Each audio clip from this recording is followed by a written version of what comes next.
अपार सुख है परिणाम में, पर यात्रा बड़ी दुखमयी है। अब परिवार का मोह छोड़ पाना कितना कठिन होता है। माता पिता भाई परिवार भाभी रिश्ते नाते सब छोड़कर अंदर से किसी से राग नहीं, चाहे गृहस्थ चाहे विरक्त। यदि भगवान को प्राप्त करना है तो सबकी ममता ताग बटोरी, मम पद मन ही बांध बर डोरी। सबका प्यार समेट कर भगवान के चरणों में लगाना होगा।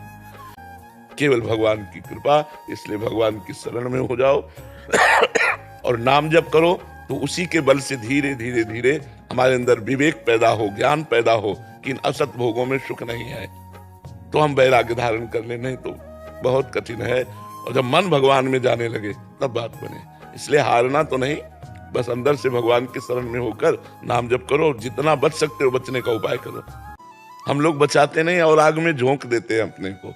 अपने को जब हम बचाने की कोशिश करेंगे तब हमारी बात बनेगी, पर सुख बुद्धि है तो हम बचाने की कोशिश नहीं करते, हम उसी में और लिप्त हो जाते हैं। बहुत कठिन है, यही सबसे ज्यादा कठिन शत्रु है काम। ये बड़े बड़ों को गिराता है, बड़े बड़ों को। मतलब जब कह रहे हैं भगवान शंकर की समाधि भंग कर दिया तो औरों की तो बात ही जाने दो। हम जबान से भले कह दें अरे इसमें कोई सुख नहीं, लेकिन अंदर एक लालसा लगी रहती है कि इसमें सुख है, इसमें सुखानुभूति है, इसीलिए हम फेल हो जाते हैं।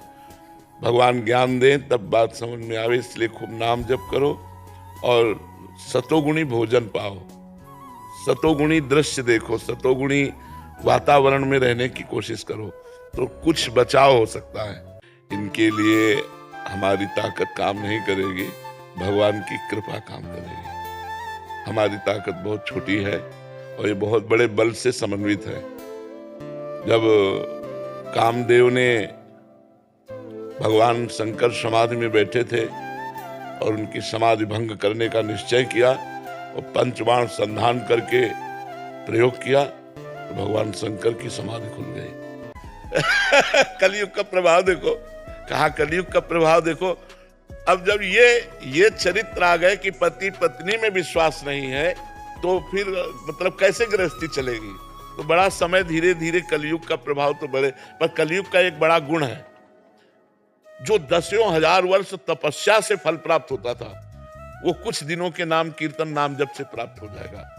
4,32,000 पूरे होते होते आखिरी में भगवान का अवतार होगा। जब भगवान का अवतार होगा उसी समय से सतयुग लग जाएगा, कलयुग की पूर्णता हो जाएगी।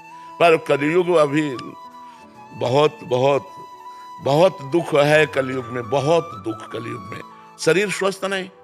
अब देखो कैंसर ऐसे होने लगा जैसे जुकाम बुखार, जिसको देखो तेरे दिन खबर मिलती उनको कैंसर हो गया, और कैंसर का मतलब जीवन बर्बाद हो जाना।